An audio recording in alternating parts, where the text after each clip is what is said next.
다니엘서 12장 1절 말씀부터 읽겠습니다. 그때 네 민족을 호위하는 대군 미가엘이 일어날 것이요 또 환란이 있으리니 이는 개국 이래로 그때까지 없던 환란일 것이며 그때 네 백성 중 무릇 책에 기록된 모든 자가 구원을 얻을 것이라. 땅의 티끌 가운데서 자는 자 중에 많이 깨어 영생을 얻는 자도 있겠고 수욕을 받아서 무궁히 부끄러움을 입을 자도 있을 것이며 지혜 있는 자는 궁창의 빛과 같이 빛날 것이요 많은 사람을 옳은 대로 돌아오게 한 자는 별과 같이 영원토록 비치리라. 다니엘아, 마지막 때까지 이 말을 간수하고 이 글을 봉함하라. 많은 사람이 빨리 왕래하며 지식이 더하리라. 4절까지 읽었습니다.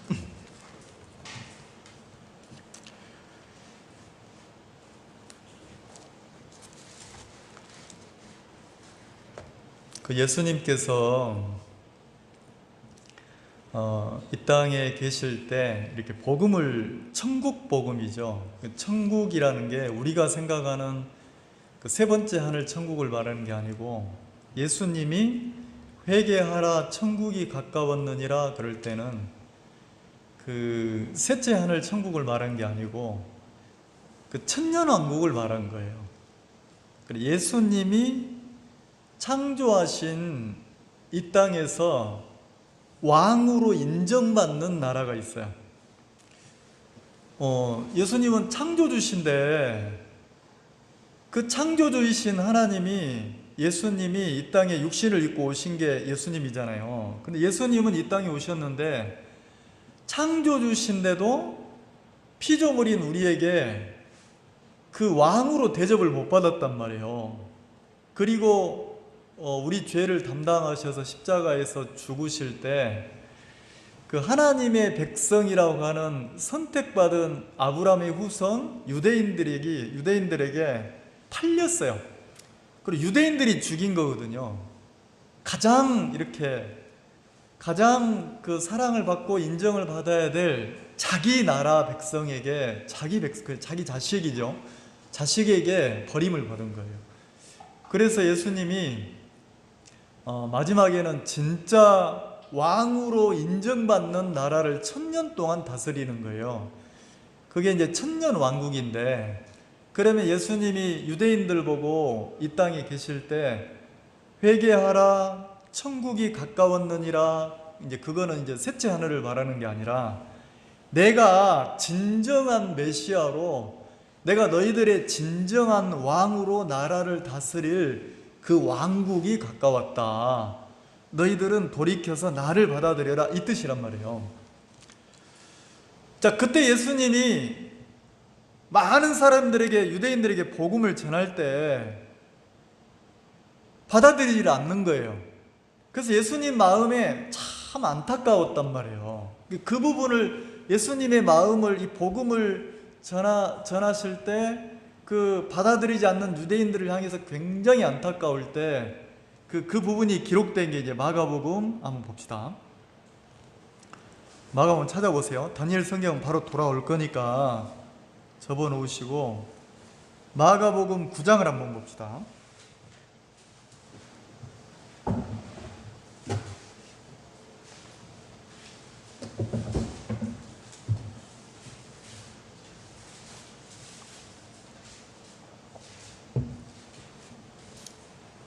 마가복음 9장에 43절,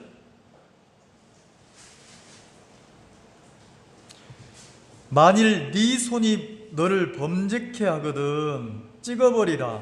불구자로 영생에 들어가는 것이 두 손을 가지고 지옥 꺼지지 않는 불에 들어가는 것보다 나으니라.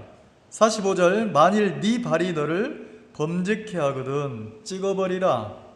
절뚝이로 영생에 들어가는 것이 두 발을 가지고 지옥에 던지우는 것보다 나으니라. 자, 47절을 같이 한번 읽읍시다. 시작.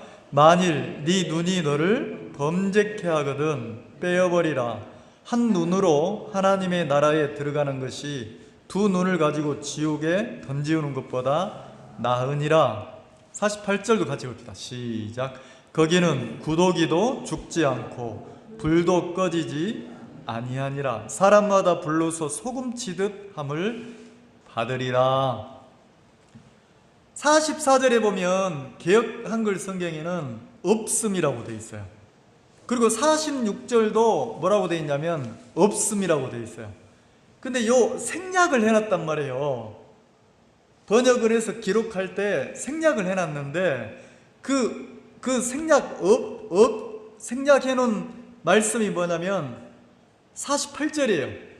거기는, 그러니까 43절을 읽고 44절에도 뭘 넣어야 되냐면 요 48절을 넣어야 돼요. 거기는 구더기도 죽지 않고 불도 꺼지지 아니하느니라. 그리고 또 46절에도 거기는 구더기도 죽지 않고 불도 꺼지지 아니하느니라. 원본에는 이래 되어 있단 말이에요. 그러니까 예수님이 육신을 입고 이 땅에 계실 때 그 사람들을 만날 때마다, 사람들을 대할 때마다, 그 에어컨 좀 더우시면 살펴보고 낮춰주세요. 제가 신경을 못 쓰니까 형제님들이 신경을 좀 써주세요. 자, 그럼 보세요. 예수님이 뭐라 합니까? 43절에 만일 그랬어요. 자, 이거는 있는 일이 아니고 만일 네 손이 너를 뭐 하거든? 뭐라고요? 자, 누가 나를 범죄케 한다고요? 누가? 내 손이 누구에게 범죄케 해요? 나에게. 자, 그러면 내 손이 나로 하여금 죄를 짓게 하면 뭐 하라고요? 뭐 하라고 돼 있습니까? 찍어버리래요. 누구 손을? 내 손을. 누가 가르치는 거예요? 만약에 내가 이렇게 가르치면 아마 형제들 나보고 완전 이단이라고 할걸요? 목사님 미쳤네. 저 약간 치맥기 왔는갑다. 야, 이 사람이 좀 허물도 있고 죄도 지을 수 있지, 뭐 완벽한 사람은 어디 있다고 이럴 거란 말이에요. 근데 지금 누가 가르치고 있습니까? 예수님이 뭘 가르쳐요? 야야야야, 만약에 네 손이 너를 실족해 범죄하게 만들면, 범죄한 너를 죄를 짓게 만든 네 손을 뭐 하라고요? 찍어버리래요. 그리고 설명을 했어요. 왜 찍어버리라고 하느냐? 야, 불구자로 손목 하나 없이, 손 하나 없이 영생에 들어가는 것이 그냥 그 죄를 짓게 한, 너에게 죄를 짓게 한 그 손을 가지고, 온전한 손을 가지고 죄인으로 영원한 지옥에 들어가는 것보다 낫다는 거지. 자, 그럼 주님의 마음에는, 예수님은 자, 손을 찍으라는 게 본심입니까? 죄 문제를 해결하는 게 본심입니까? 이 말 이해가세요? 손으로 인해서 네가 죄인이 됐다면, 죄가 있다면 죄를 끊어내는 게 낫다. 그 다음에 또 뭐라 하겠어요? 만약에 네 발이, 그러니까 손, 발, 눈 그랬잖아요. 네 발이 범죄케 하거든 뭐 하라고요? 찍어버리라는 거죠. 차라리 발 하나 없이 죄가 해결되고 나서 영생에 들어가는 게 낫다. 그러면 44절에는 거기는이 들어가야 돼요. 거기는, 자, 우리가 거기를 넣어서 읽어봅시다. 43절에 만일 네 손이 너를 범죄케 하거든 찍어버리라, 찍어내버리라. 그리고 영생을 얻는 것이 낫다. 그 다음에 44절을 읽는다면 48절을 읽어야 돼. 같이 읽어봅시다. 시작. 거기는 구더기도 죽지 않고 불도 꺼지지. 자, 그럼 예수님은 계속해서 어디를 이야기합니까? 거기가 어디예요? 영원히 불이 꺼지지 않는 곳, 그 지옥을 더 세세하게 설명을 했는데 48절에 보면, 자, 거기는, 지옥은 사람마다 자, 불로써 그랬어요. 불로써. 뭐 하듯 하리라? 소금 치듯 하리라. 자, 배추 절일 때 어떻게 합니까? 숨이 안 좋으면, 자, 어머니가 숨이 안 좋으면 배추를 절여 소금을 또 뿌리죠. 이렇게 골고루 뿌리잖아요. 그럼 지옥에는 뭐 한다는 겁니까? 소금 치듯, 소금에 절이듯이 절여질 때까지 소금을 치는 것처럼 뭘로? 불로 혹시나 혹시나 여기 그 소금이 안 간 것처럼 불기운이 안 갔으면 안 갈까봐 뭐 한다는 거예요? 골고루 꺼지지 않는 유황불을 뿌려준다는 거지. 어디가? 지옥이 소금에 절여지듯이 완전히 불에 절여지는 거예요. 근데 거기는 뭐 한다고 되어 있습니까? 거기는 특징이 48절, 거기는 뭐도 죽지 않아? 구더기도 죽지 않아. 불도 꺼지지 않아. 그러니까 이 지옥에서 고통이 끝이 있어요, 없어요? 없단 말이에요. 영원한 고통이라는 거지. 영원한 고통.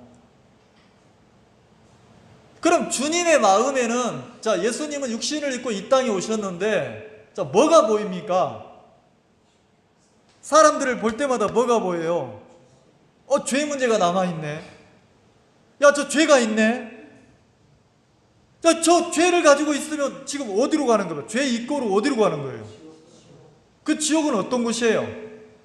소금 치듯이 계속 불로, 유황불로 절이는 곳이란 말이에요.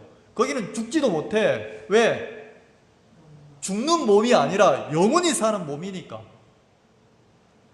그럼 예수님의 눈으로 이 세상을 살아보면 누구 마음으로? 예수님 마음으로, 예수님 눈을 가지고 이 세상을 걸어 다녀 보면 만나는 사람마다 예수님은 뭘 보겠습니까?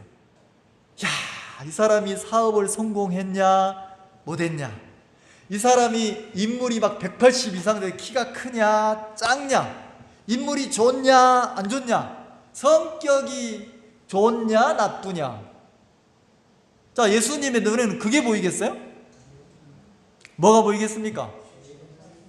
죄 문제를 해결받았냐 안 받았냐, 죄가 있냐 없냐, 이게 보일 거 아니에요. 왜요? 죄가 있으면 죄 입고로 어디니까? 지옥이니까. 지옥이니까. 그래서 예수님이 뭐라 합니까? 야, 거기는 구더기도 죽지 않아. 불도 꺼지지 않아. 영원한 고통이야. 네 손이 너를 범죄케 했냐? 찍어내라. 네 눈이 너를 범죄케 했냐? 뽑아버리라. 누구 보고 찍어내라 갑니까? 누구 보고 뽑아내라고 그래요? 내가 내 손을 찍어낼 수 있어요? 내가 내 눈을 뽑아낼 수 있어요? 왜요? 너무 고통스럽잖아요.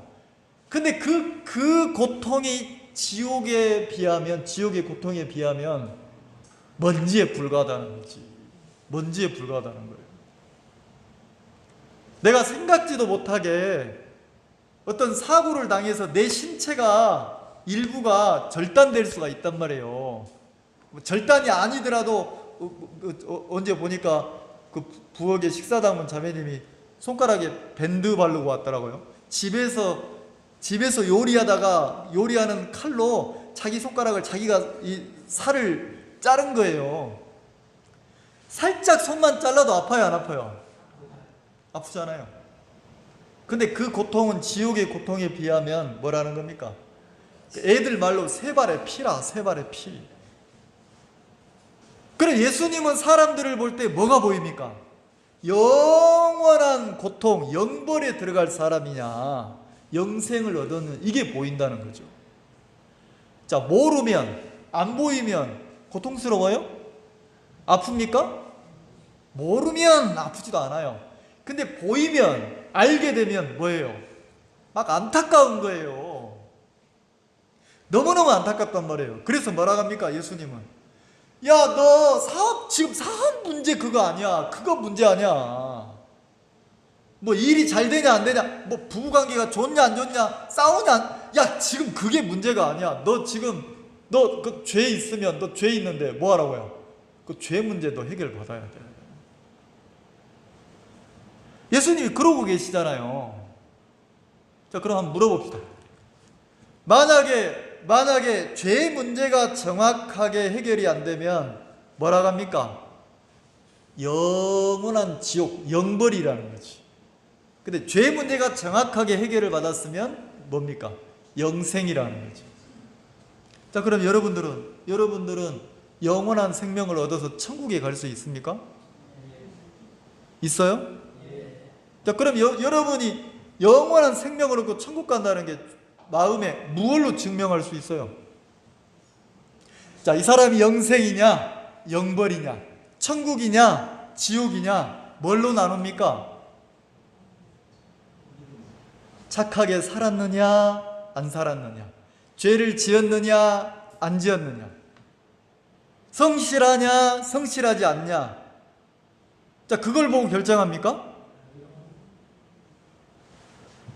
자, 성경은 뭐라고 하냐면 내가 정확하게 성경을 통해서 예수 그리스도를 만나서 거듭나면, 구원을 받게 되면 뭔가 하나가 딱 바뀌는 게 있어요.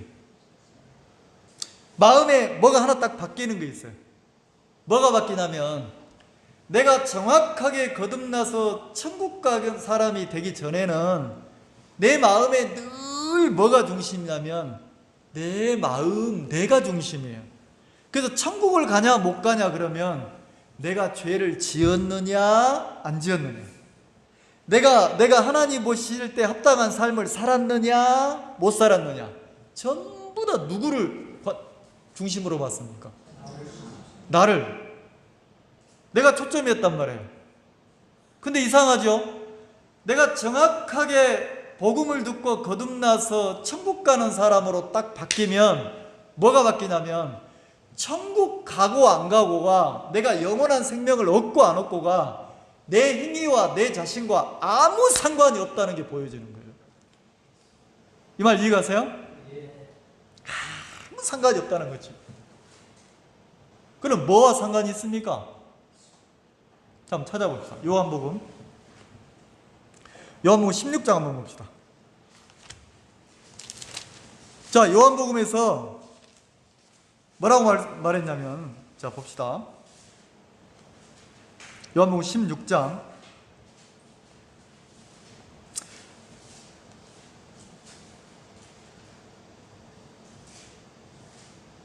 자, 주님이 요한복음에서는 뭐라고 말씀하시냐면 7절에 그러하나 내가 너희에게 실상을 말하노니 내가 떠나가는 것이 너희에게 뭐하다고요?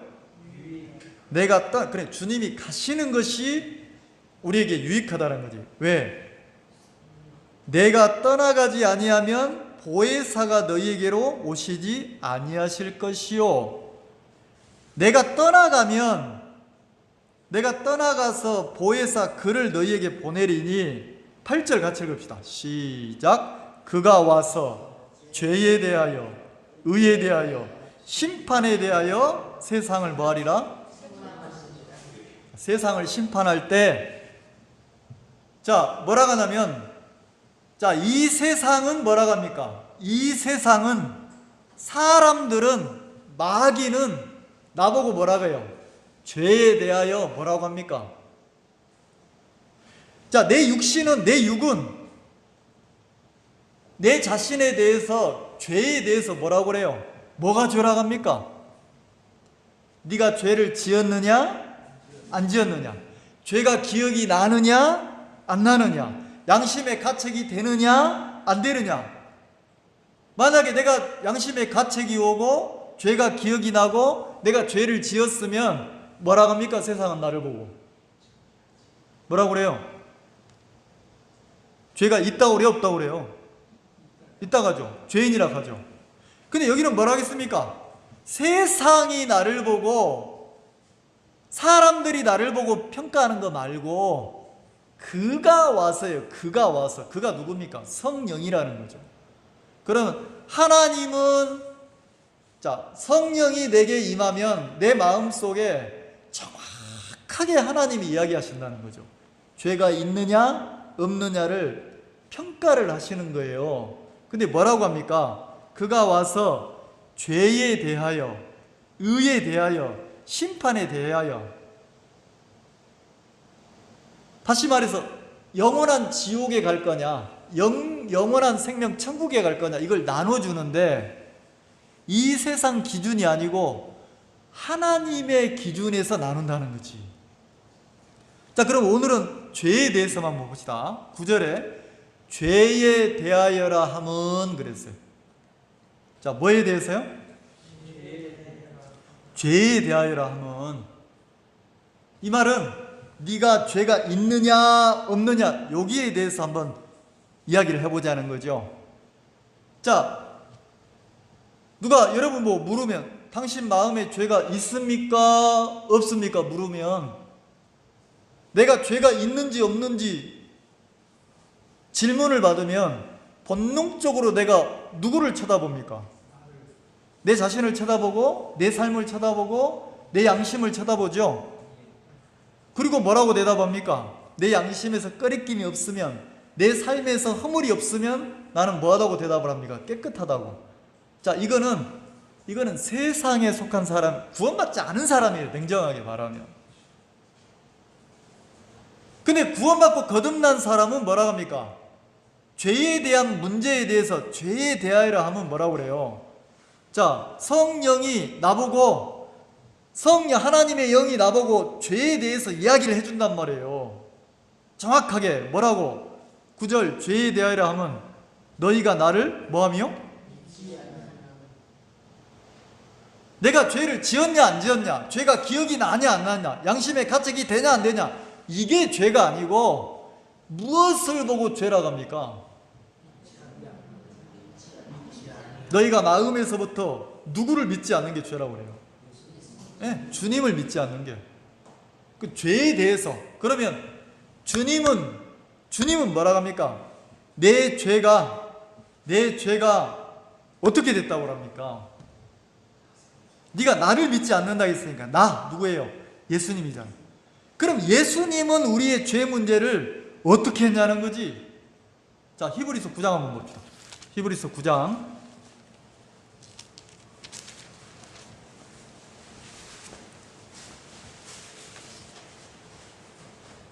히브리서 9장 12절 한번 봅시다. 같이 읽읍시다. 시작. 염소와 송아지의 피로 아니하고 오직 자기 피로 영원한 속죄를 이루사 단번에 성소에 들어가셨느니라. 염소와 송아지는 인간의 죄를 회복하는 제물이에요. 하나님과 우리 관계를 회복시키는 제물이라는 거지.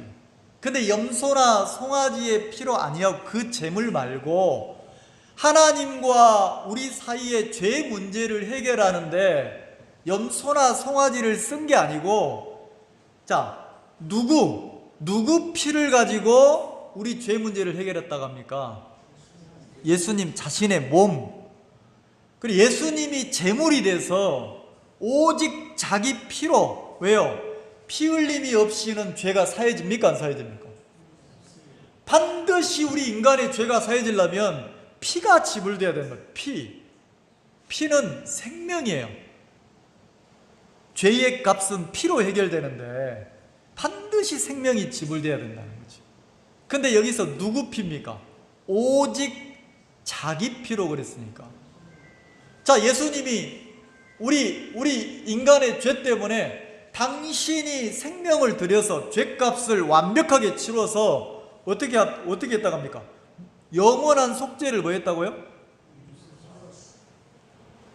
당신이 생명이 지불돼서 영원한 속죄를 뭐 했다고요? 이루었다 그랬어요. 이루었다.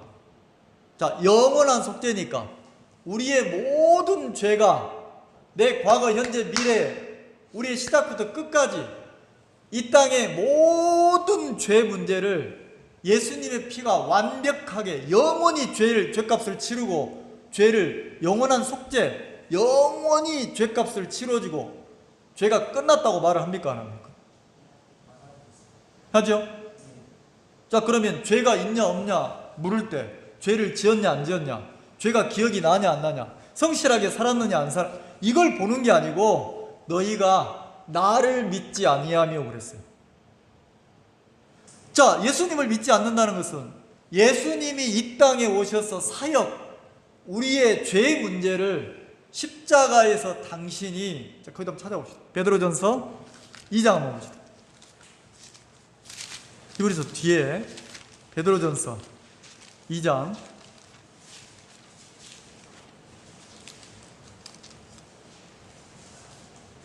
24절 한번 봅시다. 24절 같이 읽읍시다. 찾으셨죠? 베드로전서 2장 24절 시작. 친히 나무에 달려 그 몸으로 우리 죄를 담당하셨으니. 자, 친히 어디에 달려? 나무에 달린 자마다 저주를 받은 자라겠단 말이에요. 저주란 말이 뭡니까? 죄에 대한 심판. 요 당시에, 로마 시대 당시에 나무에 처형하는 것은 죄에 대한 처벌이란 말이에요. 그러면 나무에 달려, 십자가 나무에 달려 그 몸으로 우리 죄를 뭐 했다고요? 자, 예수님이 당신의 몸을 사망으로 지불하면서 우리 죄를 뭐 했다고 합니까? 담당했다고. 뭘 담당했다고요? 자, 그럼 우리가 적어도 내 죄의 문제만큼은 내가 붙잡고 내가 해결하고 내가 책임져야 됩니까? 담당자이신 예수님께 넘겨야 됩니까? 이 말 이해가세요? 여러분 중에 아직도 신앙하면서 아직도 죄에 대한 문제를 자기가 책임지려고 막 붙잡고 있는 사람이 있단 말이에요. 누가 지은 죄니까? 누구 죄니까? 누구 허물이니까? 내 것처럼, 무슨 보물인 것처럼 10년 전에 뭐 처녀 때 지은 죄, 학생 때 지은 죄 꼭 가지고 있으면서 목사님 비밀인데요, 내가 누구에도 말을 안 했거든요, 내가 이런 죄를 지은 죄인입니다. 그 죄를 누가 잡고 있습니까? 그 죄, 적어도 숨겨놓은 그 죄만큼은 누가 붙잡고 누가 담당하려고 합니까? 자기가. 근데 예수님은 뭐라고 합니까? 친히 나무에 달려 그 몸으로 죽음, 사망을 당하시며, 죄의 삭신 사망을 당하시면서 우리 죄를 뭐 했다고요? 담당하셨으니. 그러니까 자, 적어도 우리가 인생을 살면서 여러분들이 교회를 나오고 신앙을, 하나님을 믿는다면 아주 기초적인 문제인데, 적어도 죄의 문제, 내 인생의 죄의 문제만큼은 내가 붙잡고 있던 것을 담당자이신 주님에게 다 넘겨드려야 됩니까? 안 넘겨드려야 됩니까? 그럼 적어도 내 인생의 죄의 문제만큼은 누가 책임진다? 누가 담당자다? 예수님이 담당자라는 거예요. 그러면 예수님은 우리의 죄의 담당자니까 죄는 실은 누가 지었어요? 내가 지었죠. 근데 내 죄에 대한 담당자가 누굽니까? 예수님이죠. 그래서 예수님이 자, 사람들이 죽을 때 어떻게 합니까? 죽을 때 적어도 우리 자매님들은 이제 50이 넘어가고 60이 되고 이러니까 만나서 얘기할 때 자매님들은 그 얘기를 해요. 내가 죽을 때만큼은 내가 편하게, 내가 잠자듯이 저녁에 눈을 감고 아침에 눈을 못 뜨고 죽었으면 좋겠다. 욕심도 참 많지. 믿음으로 안 살았으면 죽을 때도 편안하게 죽으려고 그래. 죽을 때만큼이라도 좀 고통스러워가지고 주님 좀 이랬으면 좋겠는데, 뭐 그러지 않으면 좋죠. 자, 어떻게 합니까? 죽을 때만큼은 편하게 우리는 죽겠다는 거죠. 뭔 얘기 하려다 까먹고. 우리 죄를 담당하셨으니 그랬어요. 우리 죄를 담당하셨으니. 그럼 예수님의 죽음에 대해서. 자, 예수님은 죽으실 때 어떻게 죽었어요? 십자가에 죽었는데 그 십자가의 죽음을 뭐라고 합니까? 친히 치욕을 다 받았단 말이에요. 자, 살아있는데 예수님은 그 천주교에서 있는 십자가 뒤에 예수님은 그 가짜예요. 왜냐하면 천주교에 있는 예수님은 뭐 했어요? 수건으로 이렇게 몸을 가려놨잖아요. 아니에요. 예수님은 십자가에서 살아있을 때 어떻게 했습니까? 옷이 다 벗겨졌어요. 수치란 말이에요. 근데 예수님은 뭐예요? 자, 하인, 노예가 벗겨지는 것은 덜 수치죠. 근데 예수님은 뭡니까? 왕이잖아요. 왕. 편말에 뭐라고 쓰였어요? 유대인의 왕. 유대인의 왕이란 뜻이 뭐예요? 유대인들은 누구를 섬깁니까? 하나님. 유대인의 왕이니까 다시 말해서 뭐예요? 하나님이란 뜻이잖아요. 글에는 창조주 하나님이다, 만왕의 왕이다 써놓고 그 왕을 어떻게 하고 있습니까? 사람들이, 세상이 수치를 주고 있단 말이에요. 수치. 어떻게 해요? 다 벌거벗겼다는 거죠. 자, 사람이 죽고 나서 벌거벗기면 부끄럽습니까? 여러분들도 우리도 죽으면 염할 때 염하는 사람들이 다 벌거벗겨서 닦는단 말이에요. 알코올로. 부끄러워해요? 염하고 다 알코올로 닦고 있는데 어머 부끄러워 이런 사람 있어요? 없잖아요. 그 수치는 언제 당하는 겁니까? 살아있을 때. 예수님은 살아있을 때 벌거벗겨졌단 말이에요. 그리고 죄에 대한 고통, 죄의 고통, 육체가 당해야 될 고통을 어떻게 했습니까? 자, 예수님은 당신이 얘기했잖아요. 네 손이 범죄하거든 뭐하라? 찍어내 버려라. 발이 범죄하거든 뭐하라? 찍어내 버려라. 그리고 눈이 범죄하면 뭐하라? 뽑아내라. 근데 그 죄에 대한 고통을 예수님은 다 당했습니까? 안 당했습니까? 우리가 당해야 될 그 찍어내는 고통을 예수님이 당했단 말이에요. 왜요? 발에 못이 박혔어요. 손에 못이 박혔어요. 옆구리가 뭐에 찔렸어요? 창에 찔렸죠. 머리는 가시에 찔렸죠. 그리고 온 몸은 뭐였습니까? 채찍에, 로마 군병이 때리는 채찍, 가죽에 뭐가 달렸어요? 쇠가 박혀 있어서 때리면 그 채찍이 몸에 착 박힌단 말이에요. 박히면 그 채찍이 기니까 어떻게 합니까?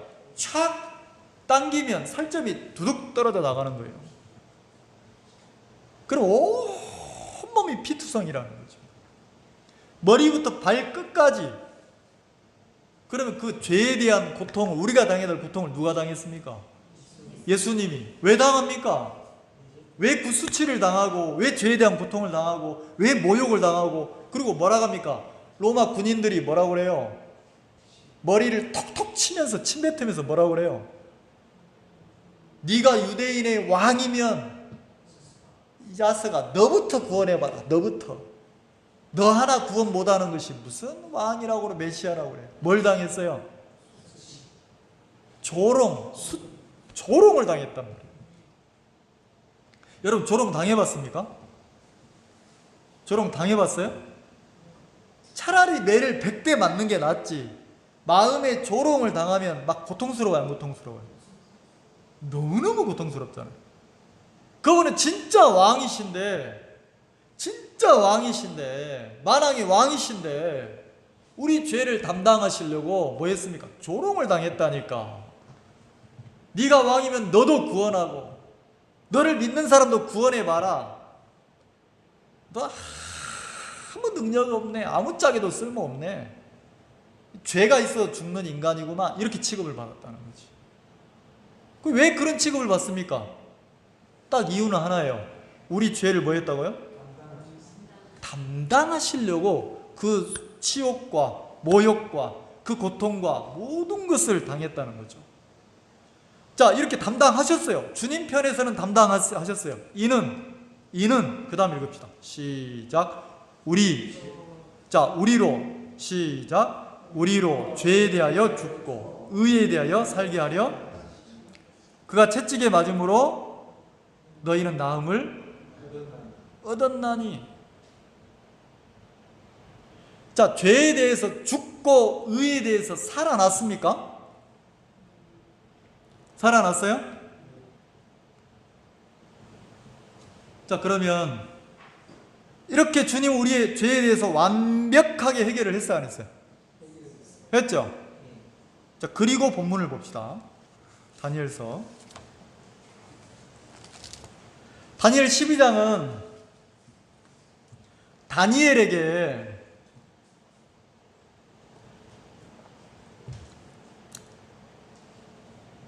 하나님이 보여주신 거예요. 다니엘의 마음의 소원은 뭡니까? 내 백성이, 우리 민족이 어디로 돌아가는 겁니까? 본향인 이스라엘로 돌아가서 하나님을 섬기고 사는 게 소망이에요. 근데 그에게 뭘 보여줍니까? 하나님이 몸만 이스라엘 땅으로 돌아가는 게 중요한 게 아니고 이 세상, 이 창조된 세상의 끝을 보여주시는 거예요. 끝. 이 세상은 사단에게 내어준 바 되었고, 그리고 이 세상에 하나님은 소망이 있다 없다? 하나님 이 세상에 무슨 기대를 가지고 계신다 안 계신다? 자, 다니엘은 돌아가서 이 땅에서 자기 민족이 하나님을 잘 섬기고 이렇게 생각하는데, 다니엘의 마음을, 이 세상에 속해 있는 마음을, 다니엘의 마음을 어디로 옮기냐면 하나님이 그 마음을 영원한 세계로 옮겨주기를 원했단 말이에요. 그래서 다니엘에게 보여준 거예요. 약속대로 70년이 찼으니까 돌아가게 한다. 그러나 요게 전부가 아니다. 그러면서 어디까지를 보여줍니까? 메시아가 이 땅에 와서 우리 죄가 영속되는 걸 보여주는 거예요. 우리 죄가 영원히 끝나는 걸 보여주는 거예요. 그리고 의가 드러나는 것도 보여주는 거예요. 그리고 나서 그 다음에 뭘 보여줍니까? 그분이 우리 죄를 영원히 끝내고 우리 의를 드러나게 한 그분이 패해지는 걸, 십자가에서 죽는 걸 보여주는 거예요. 그 다음에 어떻게 합니까? 그 다음에 이제 그 7년 대환란이 시작돼서 유대인들을 중심으로 해서 큰 환란이 있다는 거지. 자, 12장 1절. 그때 네 민족을 호위하는 군대, 다니엘서 12장 1절. 미가일이 일어날 것이요 또 환란이 있으리니 이는 개국 이래로 그때까지 없던 환란일 것이며. 자, 개국이니까 어느 나라입니까? 대한민국입니까? 이스라엘입니까? 네, 이스라엘 나라란 말이에요. 나라가 시작된 이후로 이런 환란이 있었어 없었어? 없었다는 거지. 이런 환란은 없었어요. 근데 한 번도 당해보지 못한 큰 환란이 올 것이다. 자, 그러면 이 환란은 언제 일어납니까?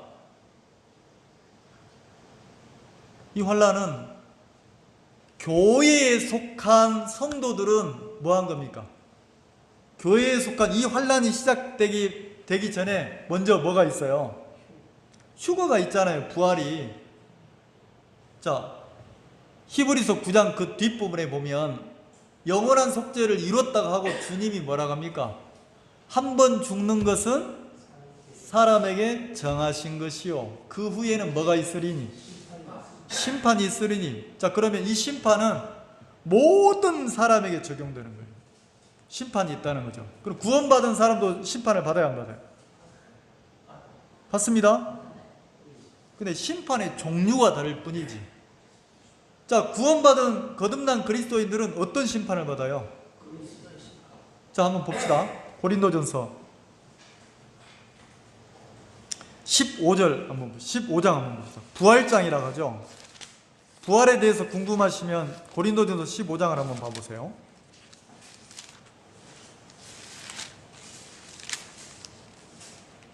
고린도전서 15장 23절 한번 보겠습니다. 자, 부활에 대해서 설명을 했는데 23절에 그러나 각각 자기 차례대로 되리니, 차례대로 부활한다는 거죠. 먼저는 첫 열매인 누구요? 그럼 부활의 처음 부활이 누구라고 합니까? 예수님이라는 거죠. 예수님이 몸이 죽었다가 몸이 부활했다는 거죠. 신령한 몸으로. 그래서 예수님이 부활하시고 나서 이 부활한 몸은 신령한 몸이라서 어떻게 했습니까? 다 제자들이 문을 잠그고 기도하고 있는데 누가 쑥 들어와요? 예수님이 쑥 들어오시잖아요. 어떤 몸입니까? 부활한 신령한 몸. 그럼 이 부활의 첫 열매 되시는 누가? 그리스도요. 자, 예수님이 부활을 먼저 보여줬고 그 다음은 누구라고 합니까? 그리스도 강림하실 때에 그에게 붙은 자요 그랬어요. 누구요? 예수님이 다시 오실 때, 공중에 재림하실 때 누가 옵니까? 거듭난 성도들이 오잖아요. 이해가세요? 그때 먼저 누구의 몸이 부활합니까? 이걸 더 자세히 보려면 거기를 볼까요? 데살로니가전서 한번 봅시다. 데살로니가전서를 좀 더 자세히 봅니다.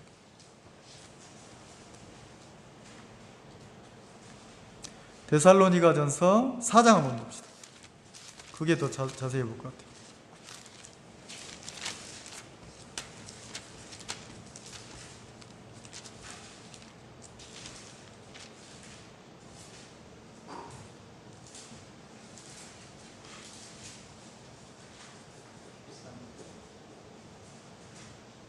자, 4장 16절. 그 13절부터 여러분이 읽어보시면, 자, 13절. 형제들아, 자는 자들에 관하여는, 자, 형제들아 그래서 여기는 자는 자들, 죽은 자죠. 죽었는데 어떻게 죽었습니까? 죽기 전에 누구를 믿었어요? 예수님을 구주로 영접한 사람이에요. 그래, 예수님 안에 들어온 사람이라는 거지. 근데 예수님 안에 죽은 자들은 뭐라고 표현합니까? 잠잔다고 표현한다는 거죠. 그래서 자는 자들에 관하여는 너희가 알지 못함을 우리가 원치 아니하노니 이는 소망 없는 다른 이와 같이 슬퍼하지 않게 하름이라. 자, 성도의 죽음은 슬픔이라고 합니까? 소망이라고 합니까? 소망. 왜?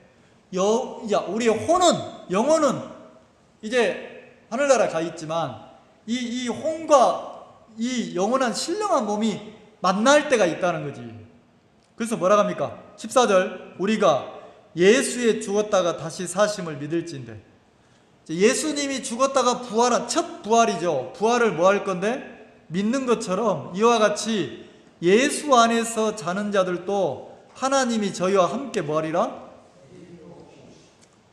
데리러 온다는 거예요.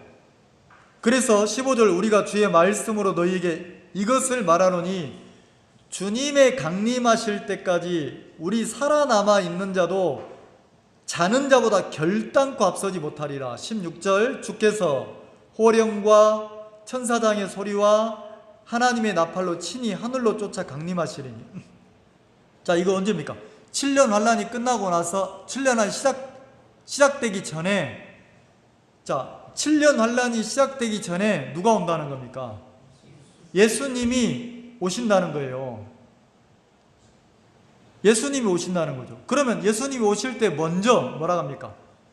그리스도 안에서 죽은 자들이 먼저 일어나고, 자, 부활의 순서, 예수님이 부활에 먼저 표본을 보였고 예수님이 부활한 것처럼 믿는 성도들도 부활을 한단 말이에요.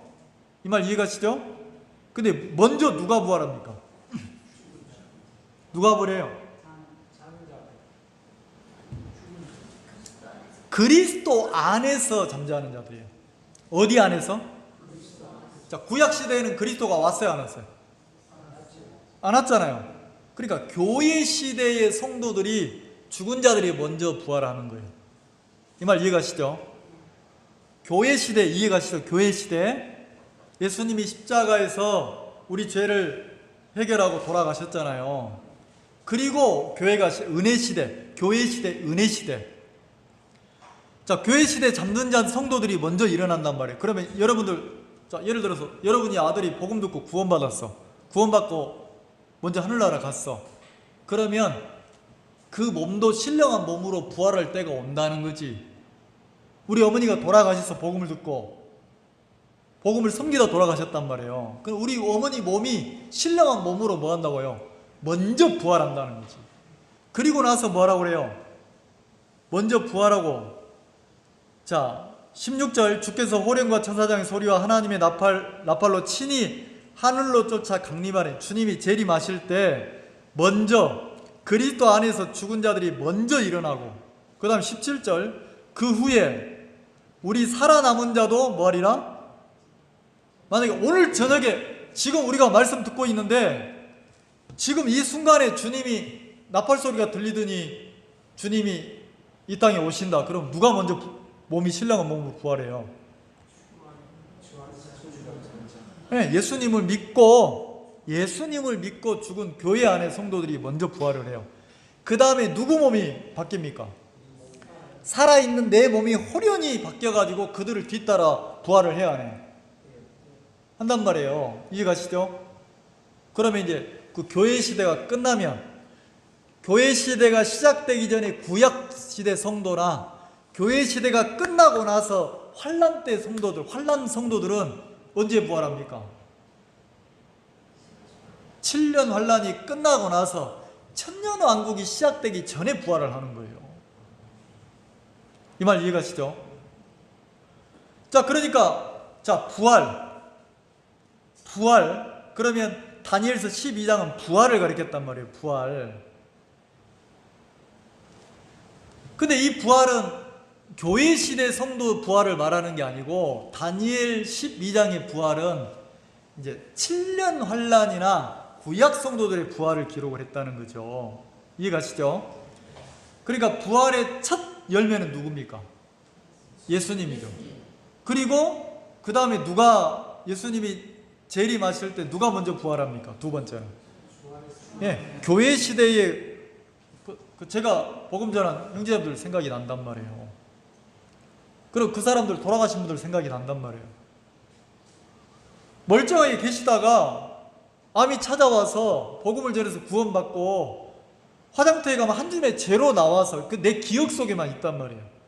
근데 그분들은 이 영혼은 천국에 가 있고 셋째 안에 가 있다가 이제 주님 따라와서 어떻게 합니까? 신령한 몸과 온전한 영의 그 존재가 된단 말이에요. 신령한 몸으로.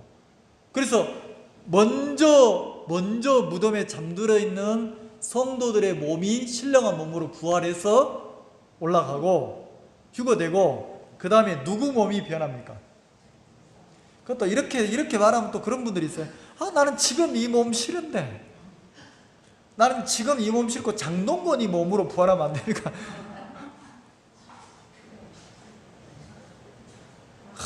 나는 막 진짜 멋진 연예인 몸으로 염려하지 마세요. 왜냐하면 저울질 할 수 없는 신령한 몸으로 부활하니까. 이해가시죠? 몸이 완벽한 주님과 같은 몸으로 부활을 한다는 거죠. 그럼 그렇게 부활을 하는 거예요. 부활. 자, 그리고 본문을 봅시다. 자, 이렇게 부활하고 나면 그 다음에 뭐가 있어요? 그거 보다가 맞췄네. 고린도서 15장, 고린도 후서 10장을 봅시다. 고린도 후서 10장. 이렇게 부활하고 나면, 자, 우리가 예수님이 빰빠라밤 나팔 불고 오시면 우리가 부활하는 것 이해 가시죠? 그 다음에 뭐가 있습니까? 부활하고 나면. 고린도 후서 5장 한번 봅시다.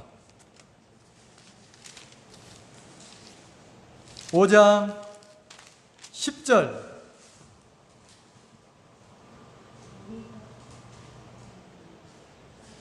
8절부터 보겠습니다. 우리가 담대하여 원하는 바는 차라리 몸을 떠나 주와 함께 거하는 것이라. 그런즉 우리는 거하든지 떠나든지 주를 기쁘게 하는 자 되기를 힘쓰노라. 자, 10절 같이 읽읍시다. 시작. 이는 우리가 다 반드시 그리스도의 심판대 앞에 드러나 각각 선악간에 그 몸으로 행한 것을 따라 받으려 합니다. 자, 우리가 반드시, 우리가 다 그랬으니까 다 한 명이라도 빠져요, 안 빠져요? 안 빠지고 다 구원받은 사람이라면, 교회 시대에 구원받은 사람은 다 반드시 어디 앞에 선다고요?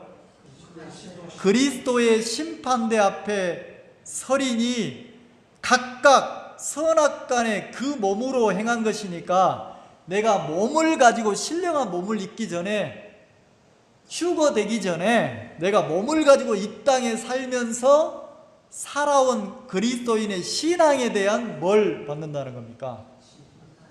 내 신앙 삶에 대한 평가를 받는다는 거예요. 자, 이걸 더 로마서에서는 사도 바울이 뭐라겠습니까? 자, 로마서 14장 한번 봅시다. 로마서 14장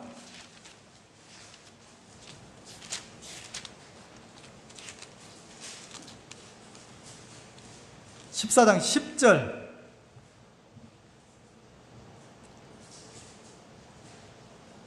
찾으셨나요? 로마서 14장 10절. 네가 어찌하여 네 형제를 판단하느냐? 어찌하여 네 형제를 업신여기느냐? 우리가 다, 자, 개역 한글 성경에는 하나님의 심판대 앞에 서리라 그랬는데 원문에는 뭐라고 되어 있냐면 그리스도의 심판대 앞에 서리라 되어 있단 말이에요. 누구의 심판대 앞에요? 그러면 우리가 7년 대환란이 시작되기 전에 휴거가 돼서 반드시 공중으로 신령한 몸을 입고 휴거가 돼서 한 명도 예외 없이, 자, 휴거된 사람들은, 들림을 받은 사람들은 죄가 있는 사람입니까? 우리 죄의 문제가 영원히 해결된 성도입니까? 이 말 이해가시죠? 그럼 여러분들은 죄 문제가 해결이 됐습니까? 그러면 지옥 갈 염려는 없어요. 지옥 갈 염려는. 근데 그게 끝이 아니라는 거지. 지옥 갈 염려는 없는데 우리는 난 뭐 지옥 안 가는데 막. 그 어떤 분은 뭐라고 합니까? 세상 즐길 만큼 즐기고 딱 숨 꼴까닥 넘어가기 전에, 죽기 전에 복음 들을 걸, 이런 분들이 있어요. 그럼 뭘 모르는 겁니까? 그리스도의 심판대를 모르는 거예요.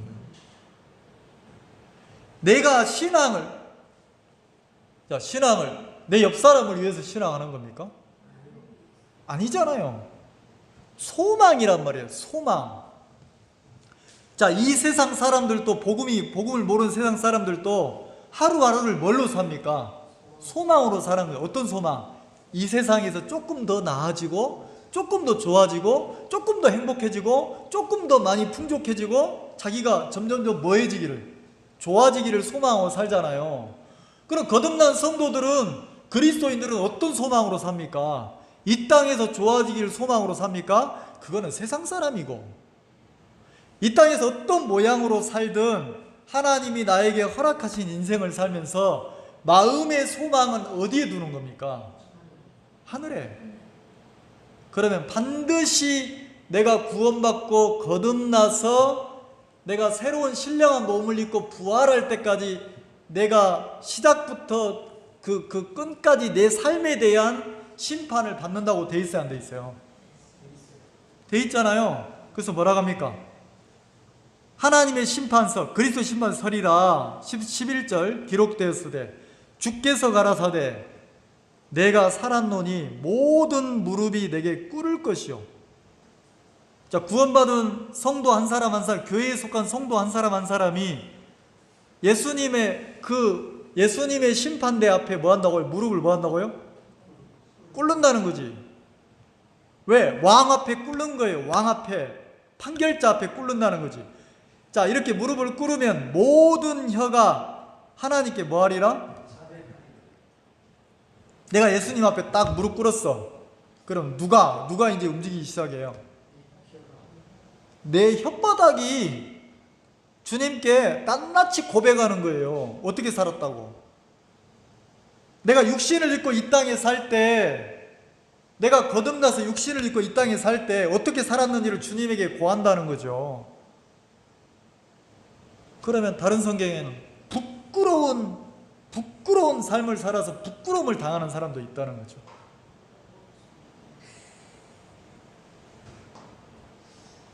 이 말 이해가시죠?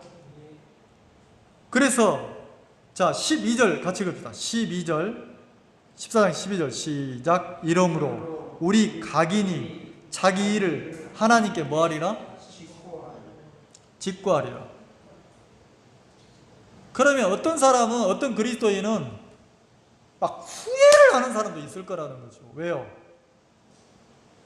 야, 내가 진짜 안 먹고 안 입고 열심히 살았는데 초점이, 방향이 잘못된 삶을 살았구나. 방향이. 왜요? 안 먹고 안 입고 열심히 성실하게 살았는데 어디로 초점을 두고 살면, 네, 세상에 초점을 두고 살면 그때는, 자, 칭찬을 듣습니까? 부끄러움을 당합니다. 부끄러운 인생을 사는 사람도 있다는 거죠. 제가 아버지께 복음을 전했어요. 저희 아버지는 예수님을 싫어해요. 왜냐하면 예수님이 당신의 자식들을 다 뺏어갔다고 생각하시는 거예요. 아들들이 예수 믿기 전에는 집안이 아주 좋았는데 예수 믿고 나서는 부모나 가족이 먼저가 아니고 복음이 먼저, 교회가 먼저 이러니까 서운하신 거예요. 그래서 아버지가 이렇게 복음을 전해드려도 구원을 안 받으시는 거예요. 누가 싫으니까? 예수님이 싫으니까. 마귀가 그렇게 속인 거죠. 근데 참 하나님이 감사한 게, 내가 이 세상에서 암이 감사한 게 그때 처음이었어요. 저희 아버지가 폐암에 걸리신 거예요. 폐암 말기가 됐어요. 이제 기침을 하세요. 기침을 하면 이렇게 피가 넘어오는 거예요. 각혈한다고 하죠. 아버지를 찾아갔어요. 아버지한테 그 전에, 암이 발견되기 전에는 예수님 얘기하면 밥 먹다가 상을 엎어요. 예수님 얘기하면 이놈의 새끼 뺨을 막 때려요. 예수님 그러면 막, 아버지는 완전히 막 화를 내시는 거예요. 근데 아버지가 구원받기를 그렇게 기도를 한 거죠. 근데 아버지가 폐암에 걸려서 폐암 말기가 됐는데 병원에 갔어요. 병원에 갔는데 아버지가 다시 산다는 생각만 하고 있더라고요. 그래서 이제 한 달 살고 돌아가신다는 이야기를 해드리고 아버지께 복음을 전해드렸어요. 제가 직접 복음을 전했단 말이에요, 아버지에게. 근데 이상하죠? 죽음, 이 땅에 한 달 뒤에 내가 이 땅을 떠난다는 마음이 아버지 마음에 정확하게 인정이 되니까 복음을 전해드리니까 복음을 스펀지처럼 그냥 그대로 받아들이시는 거예요. 그리고 아버지가 구원받고 나서 죽음이, 이 세상을 떠난다는 죽음이 임하니까, 정확하게 마음이 임하니까 아버지 마음에 이 땅에 대한 소망을 버리시더라고요. 이 땅에 대한 미련이 아주 컸던 분인데 사형 선고가 마음에 딱 임하니까 이 세상에 대한 미련을 딱 버리시는 거예요. 그리고 복음을 전해드리고 계속 말씀을 전해드리고 이러는데 아버지가 어디에 소망을 갖냐면 내가 조금 뒤에, 한 달 뒤에 떠나서 갈 하늘나라에 소망을 갖기 시작하시는 거예요. 그러면서 마지막에 유언처럼 저한테 뭐라고 하셨냐면, 저보고 늘 이렇게 소망을 갖기 전에는 늘 저보고 뭐라고, 야 이놈아 정신 차려라. 너 젊었을 때 돈 벌어놔야 된다. 정신 차려라. 너 예수고 신앙이고 그것도 좋지만 너 적당히 해라. 적당히 정신 차려야 돼. 그 말이 뭡니까? 어디에 소망을 두라는 겁니까? 아버지처럼 살아라는 거죠. 근데 아들놈이 그렇게 안 사니까 막 안타까워하셨단 말이에요.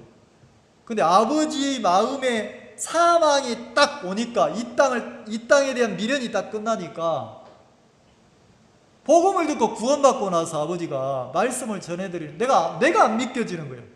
말씀을 너무 달게 받아들이니까. 그리고 믿으라 마라 할 게 없어요. 의지를 넣을 게 없는 게, 말씀을 전해드리잖아요, 그냥 믿어버리는 거예요. 그냥. 너무 신기하더라고. 근데 그때 뭘 생각했냐면, 하나님이 창조한 인간이 진짜 사람이 이 마음이구나. 원래 말씀을 내가 믿으려고 애를 써야 됩니까? 그냥 말씀이 생명으로 믿어지도록 하나님 만드셨습니까? 근데 이 세상 신이, 미혹의 신이, 거짓말장이가, 마귀가 철저하게 누구를 속입니까? 사람들을 속이고 성도들을 속여서 뭘 못 믿게 해요? 말씀을 못 믿게 하는 거예요. 그래서 말씀이 증거가 되면 달게 받는데 조금 지나면 말씀을 누가, 공중의 새가 다 가져가 버린다고 돼 있잖아요. 세상에 대한 미련이 딱 끝나니까 말씀을 전해드리는데 내가 이상할 정도로 아버지가 신기할 정도로 그냥 믿으시는 거예요. 근데 무슨 생각이, 저게 우리 아버지 맞나? 이 생각을 했어요. 나중에 생각한 게, 이게 진짜 하나님이 창조하신 우리 아버지 맞구나. 말씀이 생명이고 말씀이 단 거예요. 그러면서 천국에 대한 소망을 막 가야 될 세상에 소망을 두시는 거예요. 그러면서 마지막에 돌아가시기 전에 저에게 뭐라고 했냐면, 야, 내가 이 땅을 떠나는 건 아쉽지가 않다. 근데 내가 한 가지 좀 아쉬운 부분이 있는데, 내가 인생을 다시 살 수 있다면, 너처럼 한번 살아보고 싶다. 그러면서 무슨 얘기를 하시냐면 당신의 인생을 얘기하시는 거예요. 야, 나는 앞뒤 안 돌아보고 앞만 보고, 뒤 안 돌아보고 앞만 보고, 내가 내 가족 자식들을 위해서 안 먹고 안 입고 허리끈 동여매고 내가 이 80 인생을 살았다는 거죠. 근데 내가 살아온 인생을 하나님 앞에 세우려고 하니까 너무 부끄럽다는 거예요. 왜요? 80년을 사셨는데 주님 앞에 내세울 게 있어요, 없어요? 아무것도 없으니까 부끄럽다는 거예요. 그러면서 뭐라고 하시냐면, 그럴 수는 없지만, 내가 구원받은 것도 감사하지만 내가 다시 살 수 있다면, 내가 내 인생을 다시 80년을 살으라 가면 나는 너처럼 복음 전하고 살고 싶다, 이렇게 얘기를 하셨어요. 그러면서 뭘 부탁했냐면, 야, 너희 형제 중에 네 큰형이 안 믿는데 네 자형 보고 꼭 하나님 믿으라 캐라, 이렇게 유언을 남겼단 말이에요. 그래서 그 형님이 복음을 들은 적이 있어요. 자, 삶을 어디에 초점을, 이 세상에 우리가 미련이 눈꽃만큼이라도 있으면, 우리가 이 세상에 미련이 있으면 말씀이 잘 믿어집니까? 안 믿어집니까? 안 믿어져요. 내가 말씀이 안 믿어지는 게 아니고 내 마음이 어디를 많이 향해 있냐면 이 땅에 많이 육의 마음을 두고 있는 거예요. 그러나 아셔야 되는 게 뭐냐면, 여러분이 믿든 안 믿든 잠시 잠깐 후면 여러분이 여행을 마치고 나그네 길을 마치고 여러분이 본향으로 돌아가야 돼요. 우리는 다 돌아가야 돼요. 다. 이 땅을 떠날 때 아무리 아까워해도 어느 것 하나 쥐고 갈 수 없어요. 다만 뭐만 가지고 갑니까? 내가 여행길에, 나그네 길에 육신을 입고 이 땅을 살 때 은혜로 주어지는 시간 동안 내가 믿음을 경험하고 하나님을 배운, 하나님과 동행한 그것만 가지고 주님 앞에 서는 거예요. 그렇게 섰을 때 어떻게 합니까? 내 혀가, 내 무릎이 주님 앞에 꿇어서 내 혀가 하나님 앞에 자백하고 뭐합니까? 직고해요. 어떻게 살았노라고. 거기에 대한 삶에 대한 상급을 주님이 주신단 말이에요. 면류관의 상급을. 근데 그때 어떤 성도들은 내가 인생 잘못 살았구나, 헛살았구나. 왜요? 신앙인으로 초점을 두고 산 게 아니고 은혜로 구원은 받았지만 마치 이 세상의 삶이 전부인 것처럼 어디가 안 보여지는 겁니까? 하늘나라 세계가 보여지지 않으니까. 보여지면 거기에 소망을 두겠죠. 안 보여지니까 이 땅에 소망을 두는 거 아닙니까? 그래서 그 심판이 있다는 거죠. 그리스도의 심판이. 이해가시죠? 그러면 안 믿는 사람들은 불신자들은 어떻게 합니까? 1000년 동안 무정의 마귀와 함께 갇혀 있다가 천년왕국이 끝나고 나면 그때 백보자 심판을 받는 거예요. 영원한 불로. 자, 다니엘 12장 돌아가 봅시다. 본문에.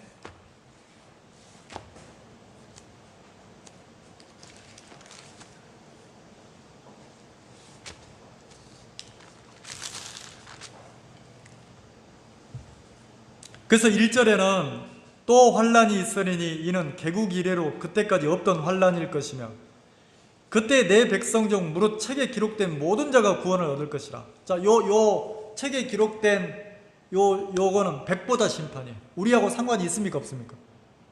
없는 심판이란 말이에요. 그리고 요 환란은 어떤 환란입니까? 7년 대환란이란 말이에요.